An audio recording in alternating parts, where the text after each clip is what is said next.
नमस्कार, हकीकत न्यूज में आपका स्वागत है। मैं हूं आपके साथ अंकिता। चलिए बढ़ते हैं मुख्य खबर की ओर। बिजली विभाग से हटाए गए मीटर रीडर अपनी बहाली को लेकर अगस्त क्रांति मंच के बैनर तले 1 मई से कमिश्नर कार्यालय के समक्ष बैठेंगे धरने पर। बैठे हुए हैं, क्या मांगे हैं, क्या ज्ञापन दे रहे हैं? अभी आप देख रहे हैं कि आउटसोर्स, पहले तो सरकारी नौकरियां एक आ गए, फिर किसी तरह से जो युवा हैं सारे 2013 से कोई 12 से बिजली विभाग में शोषण का शिकार हो रहे थे, लेकिन इनकी मजबूरी थी, भविष्य की आस में टिके हुए थे। और जब आपने देखा था कि एक बड़ा आंदोलन हुआ ट्रिक के ख़िलाफ़, तो इनको पीएफ, ईएसआईसी और जो मिनिमम वेज है मिलने लगा और 10 से 11 हज़ार एक सम्मानजनक इनको मजदूरी मिलने लगी और एक गांव में रहते थे। लेकिन जैसे ही ये पेमेंट लागू हुआ तो विभाग के जो भ्रष्ट मगरमच्छ हैं वो इन्हीं को लील गए और इनका जो अधिकार था, जैसे कि इनका कहना है या सूत्रों से इनको पता चला है कि 50-50 हज़ार रुपये में इनके अधिकार को बेच करके और नए लोगों को रख दिया। हिंदुस्तान में भी लेबर लॉ है, मध्य प्रदेश के सरकार के भी श्रम कानून हैं। उन श्रम कानूनों को ये अपनी तिजोरी में लाक कर दिए या इन पे लागू नहीं होते और लगभग 10-11 महीने से ज्ञापन, एमडी से मिलना, ऊर्जा सचिव से मिलना, पत्र देना। और आपने देखा था कि कुछ दिन पहले इनका अनशन भी था, फरवरी महीना था।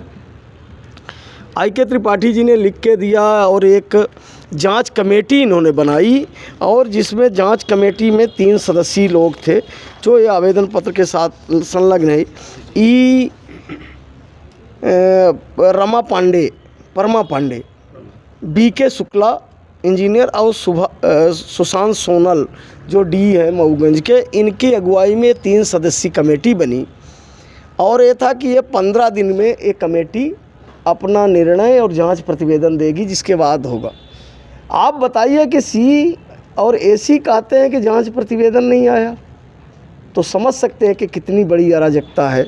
ये बच्चे और ये अब बच्चे से जवान हो गए, इनके बच्चे हो गए, जिम्मेवारियां इनके ऊपर आ गई और उसके बाद इनके साथ क्या हो रहा है। अब आप भी मीडिया के साथी हैं, अगर इसी में से कोई एक आउटसोर्स का कर्मचारी सुसाइड कर लेगा तो फिर चलेगी ब्रेकिंग न्यूज़, फिर भोपाल से एक जांच टीम आएगी, फिर नौटंकी होगी कार्यवाही की। लेकिन तब जब इनकी जान चली जाएगी। 1 मई को अंतर्राष्ट्रीय मजदूर दिवस है और सरकारी संस्थानों में पहले तो बोलते थे बंधुआ मजदूरी एक कलंक है, फिर साहूकारी एक कलंक है, सेठों के यहाँ बंधुआ मजदूरी कलंक है।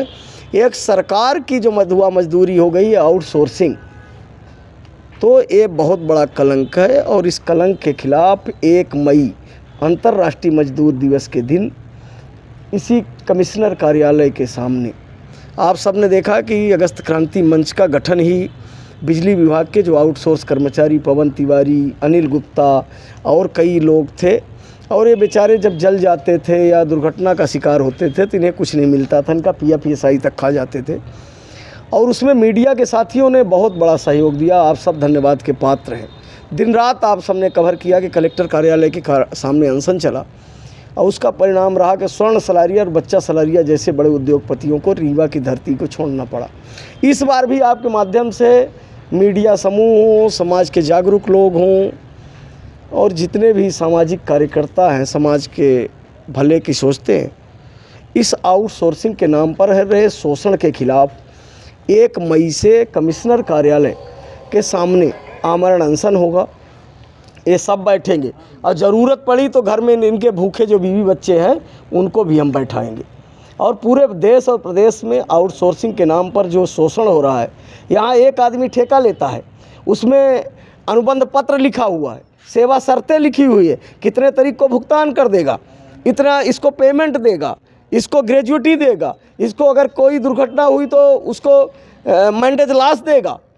लेकिन वो अनुबंध पत्र जब लेके आएंगे कमिश्नर साहब, कहते हैं ना कि जनता के सेवक है, तो उनके सामने ही सेवक अपनी पीड़ा लेके बैठेंगे। और ये जब आएंगे इसलिए कि ये जो आउटसोर्सिंग के ठेकेदार हैं ये बहुत बड़े संगठित गिरोह के सरगना हैं और इनसे अब ऐसे लड़ा नहीं जा सकता। आप बाहर बोलेंगे तो ये कहीं किसी के ऊपर कोरेक्स का लगवा देंगे और कुछ करा देंगे। तो अब एक सुरक्षित जगह है कमिश्नर कार्यालय, उसी के सामने आकर हम सब कोई आमरण अनशन करेंगे। क्या क्या मांगे हैं इनकी आप? हमारी मांगे हैं कि जो ये 26 लोग हैं जिनको हटा दिया गया और एलिगेशन लगाया कि ये मीटर रीडिंग सही नहीं लेते, तो ग्रामीण क्षेत्रों में आज भी 80% मीटर नहीं लगे हुए हैं। दूसरा, इन जो आरोप है कि इन्होंने पैसे लिए, तो जो जिम्मेवार अधिकारी कर्मचारी हों, जो दोषी हों, उन पे भी कार्रवाई हो कि जिससे भविष्य में इस तरह से इन आउटसोर्स के कर्मचारियों के ऊपर शोषण न होने पाए। यही ये मांगे हैं। और जो श्रम कानून है उसका कड़ाई से पालन हो, हर संबंधित को ये दे आए हैं, अब देखना होगा।